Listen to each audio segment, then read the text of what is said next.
ఎన్నికలు సమీపిస్తున్న వేళ కాంగ్రెస్ పార్టీ దూకుడు పెంచింది.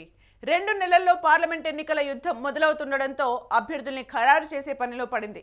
ఇటు ప్రభుత్వ కార్యక్రమాలు చక్కబెడుతూనే పార్లమెంట్ ఎన్నికల్లో సత్తా చాటేందుకు రెడీ అవుతోంది. ఇందులో భాగంగానే అన్ని పార్టీల కంటే ముందుగా సీఎం రేవంత్ స్వయంగా తొలి ఎంపీ అభ్యర్థిని ప్రకటించారు. అయితే రొటీన్ కు భిన్నంగా సీఎం రేవంత్ అభ్యర్థిని ప్రకటించడం హాట్ టాపిక్ గా మారింది. ఇంతకీ ఎంపీ అభ్యర్థుల్ని రేవంత్ రెడ్డి ఫైనల్ చేయనున్నారా? హైకమాండ్ రేవంత్ కు ఫ్రీ హ్యాండ్ ఇచ్చేసినట్లేనా?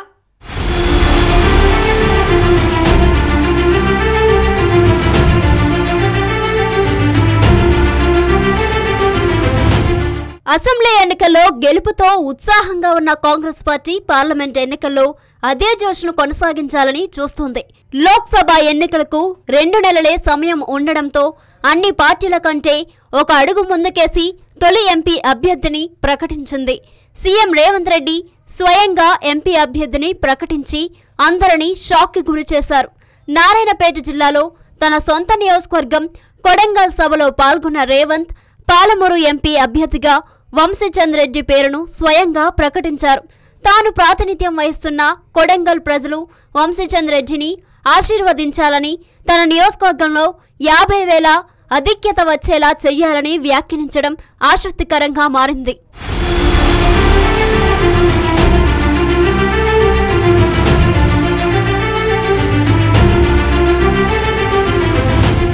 అయితే కాంగ్రెస్ సంప్రదాయానికి భిన్నంగా సీఎం రేవంత్ రెడ్డి ఎంపీ అభ్యర్థిని ప్రకటించడం హాట్ టాపిక్ గా మారింది. రేవంత్ ప్రకటన పార్టీ కేడర్ను కూడా షాక్ గురిచేసిందని అంటున్నారు. సాధారణంగా టీపీసీసీ రాష్ట్ర స్థాయి నేతలు పంపిన జాబితా ప్రకారం కాంగ్రెస్ జాతీయ నాయకత్వం అభ్యర్థులను ప్రకటిస్తుంది. కానీ సీఎం రేవంత్ రెడ్డి తొలిసారి అభ్యర్థిని ప్రకటించడం ఇప్పుడు పార్టీలో చర్చనీయాంశమైంది. దీంతో ఎంపీ అభ్యర్థుల విషయంలో సీఎం రేవంత్ రెడ్డికి కాంగ్రెస్ హైకమాండ్ ఫ్రీ హ్యాండ్ ఇచ్చిందా అనే చర్చ జరుగుతోంది.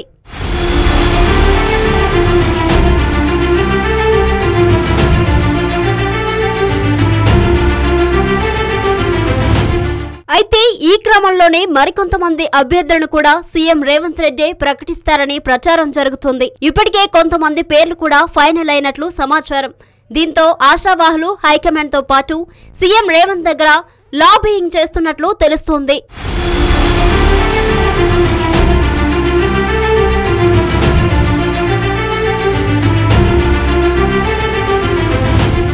అయితే డిప్యూటీ సీఎం బట్టితో సహా జిల్లా ముఖ్య నేతలు అభిప్రాయాలు తీసుకున్న తర్వాతే ఎంపీ అభ్యర్థిగా వంశీచంద్ర రెడ్డిని ప్రకటించారని అంటున్నారు. మరోవైపు అసెంబ్లీ ఎన్నికల్లో ఉమ్మడి మహబూబ్ నగర్ జిల్లాలో కాంగ్రెస్ 7 సీట్లు గెలిచింది.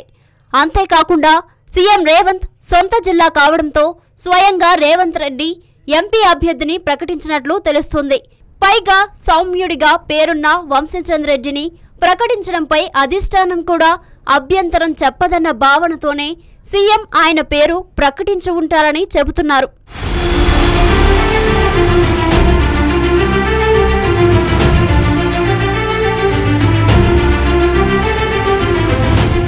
ఇక వంశీచంద్ర రెడ్డి విషయానికొస్తే 2014 ఎన్నికల్లో కల్వకుర్తి ఎమ్మెల్యేగా విజయం సాధించారు. 78 ఓట్ల స్వల్ప ఆధిక్యంతో తొలిసారి అసెంబ్లీలో అడుగుపెట్టారు. 2019 ఎన్నికల్లో మహబూబ్ నగర్ ఎంపీగా పోటీ చేసి వంశీచంద్ర రెడ్డి ఓటమి పాలయ్యారు.